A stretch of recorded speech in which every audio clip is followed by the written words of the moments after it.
convicted Boston Marathon bomber received a stimulus check of $1,400 back in March. Now, this shouldn't surprise anyone, though.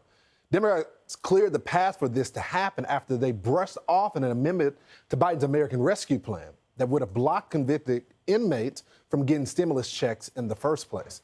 Here now, former White House Deputy Chief of Staff and Fox News contributor Karl Rove. So, Karl, I wanted you to weigh in on this because I know you study politics, you track these races, and it looks like 2022 is going to be a bloodbath. Looks like no matter who's going to be the president, whether it's Joe Biden or if Kamala has somehow become president, the Republicans are going to get some major gains. So what are they going to do with that power? Because there's a lot of folks in the audience, a lot of people within the Republican base that feel like the leaders are fighting for them. Yeah. Well, I'd say two things. You got two issues here. First, let's take the issue of the Democrats and the stupidity of saying the Boston Marathon bomber ought to get a stimulus check. This problem emerged last year in 2020.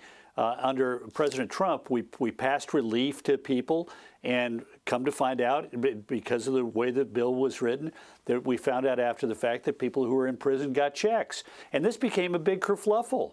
And so when they got ready to pass a similar round of stimulus checks in 2021, we already knew that this had happened.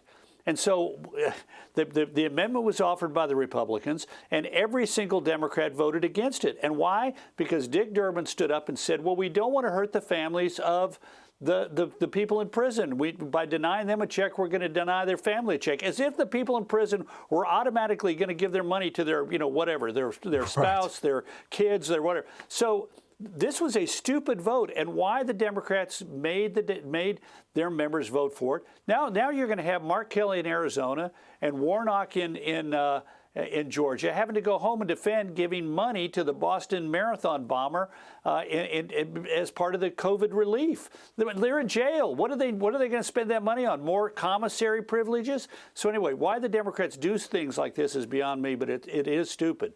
But the second issue is one where we better make certain, those of us who are conservatives and Republicans better make certain that their party and its candidates get their act together.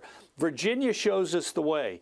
Glenn Youngkin won not by simply saying, look how bad Biden is doing it. He had an agenda that said, here's what I'm going to do to improve the economy, to crack down on crime, and to make it and to elevate the education of our kids. So whether it's the economy, whether it's inflation, whether it's government spending, whether it's foreign affairs, whether it's immigration, Republican candidates better have a concrete idea of what they want to do and share that with the voters in their states and their districts. Otherwise, we're not going to win as many, Republicans will not win as many victories as they would otherwise receive.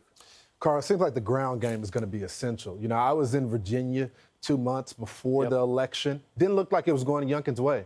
It really didn't. You were talking with people, they didn't know who he was, but he continued to go out there, talk with voters about the issues that matter to them. It wasn't just CRT. It was the fact that the parents wanted more control of the education. They were tired about their kids being in mass or being at home, and that mattered to them. But if you're not talking to the voters, you really can't make that case to them. Yeah, absolutely. I happened to have a conversation with the candidate in, I believe it was early October. He'd been down on the Tidewater the night before for a big rally, and that morning he began at an historically black college in the Tidewater, and met with the president of the university, and then met with a bunch of students. What was the number one issue the students wanted to talk about? I'm getting an engineering degree. Why is it that I can't find a job here in Virginia? Why do I have to go interview for jobs outside of the state when I want to stay here? I want to start a small business, and I've looked into it. Why is it so difficult to start a small business in Virginia? And he had answers because he'd thought about three big issues and made his entire campaign about jobs, crime, and education. Yeah, it could be so simple if Republicans just listen to their voters. Karl, thanks so much for your analysis.